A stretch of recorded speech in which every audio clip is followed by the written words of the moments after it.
while we set up and switch to the connection, Skype connection with Jake, is there any question for Sander or Annie Machon? Just there. Over there. I got it. Whoop, I'm now doing everything. Can you please there? Oh, right.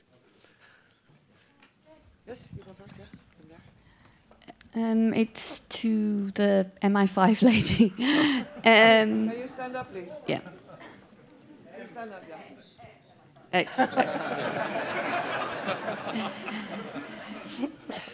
Protecting your sources and not taking something electronic with you, how does that work with the current technology around facial recognition? Because that's a facial map, so any camera on your route will identify you, and also number plate recognition. Absolutely, and it gets worse than that. I don't know how many of you in this room have heard of trapwire. Can anyone hear me? Is this working? Yeah. Yes, yes, yes. It gets worse. Okay. Sander, maybe you also go up there. You both go up there.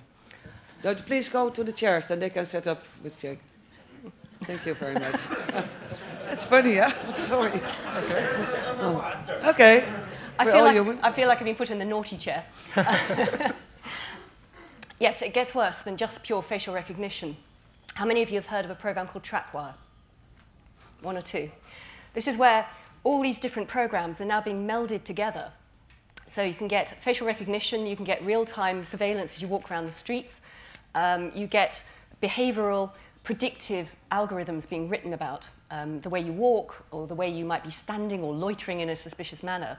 So potentially, this program is going to mean that they can follow us in real time, they can identify us in real time, and they can suspect us in real time because we're loitering in a dangerous manner. So yes, it is difficult. One thing I would suggest is if you have a recognizable style, so I'm quite well known for usually wearing black and hair down. If you want to go and disguise yourself, just change that completely. Go bland. Get into the beige, put your hair up, put a hat on, put the hood up, whatever it is. And change your walking gait as well. Stick a stone in your shoe or something like that. So there are various ways of doing that. And also, if you're going to duck through, say, a department store, you can change how you look before you come out again. So you can put your hair down, or you can take your hat off, or put your glasses on, or whatever. So it's just thinking in this really paranoid way about how to fool the system so that there isn't an evidential chain that can link you from this spot to that spot where they might potentially find out that your source has been. This is a question for Sander. Yeah? Should we be worried about the recent spate of busts on hidden services, on Tor hidden services? Should we be worried about what? About the recent busts of the FBI and joint FBI and Europol bust. I don't think so. I think pretty much the security of Tor hidden services is not compromised itself. I think they, as far as we know, they used normal investigative methods to find some of these sites. For instance, the Silk Road 2 website that was also in that bust. The guy who was running that was using extremely bad operational security. He was using his own name to register some of these servers. He had his server set up in such a way that it would automatically send an email to him when the FBI started pulling servers, and it was sent to his personal email address. So I think pretty much normal investigative methods were being used. And it's been blown up way above proportions to try and scare people after using it. This is also reflected in the number of sites that was claimed to have been taken down. It started by 400 and then 40,000 and then 27 or something like that. So I think pretty much the security is still good. So. Okay, last question. To you. To be honest, I find it quite funny, like what you are telling. It is like, I know it from films, and it's fun to hear, but I would say 98% of the people that are here do not really have the need to do this kind of play, so I would love to get some quality, like some thoughts on you of who is really in trouble in that kind of way, like who are they after with 20 people? How many of them are here in this room today?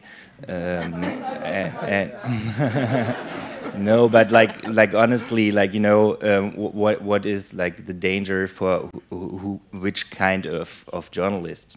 I mean, you maybe know like how many people would be after a journalist like me, and who like what quality of Osama bin Laden or Julian Assange do you need to get 20 people after you?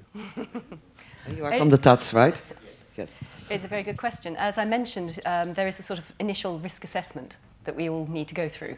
And it depends which sector your source, your potential whistleblower, is coming out of. But if it is going to be central government or intelligence or the military, then they will have been notified under the terms of the Official Secrets Act, which means therefore they are automatically criminalised. We also know from leaks to WikiLeaks, ironically, that the US administration, which of course encapsulates most of our Western governments in Europe now, is specifically targeting potential whistleblowers. They deem them to be the insider threat. So anyone coming out of these sectors is going to be aggressively investigated. And when I say that, that's the sort of level where you will get your 20-person team trailing you around. It used to just be in the case of terrorists, but now it seems to be the insider threat is what makes them more scared. So if you are dealing with someone at that level, then you do need to not necessarily take all the steps I suggested, but think along those lines and take it seriously. Because that will be the only way that you can ensure the survival of your whistleblower. And of course, that means that you as a journalist will benefit in the long term as well. So it is always that initial risk assessment. But even so, a lot of major corporations do use corporate spies now, agencies like Kroll and Diligence and Aegis. And most of them are sort of former spooks. And they are even more unaccountable than the official spies. So it's a high-risk game for them. If they get caught, they get prosecuted, potentially.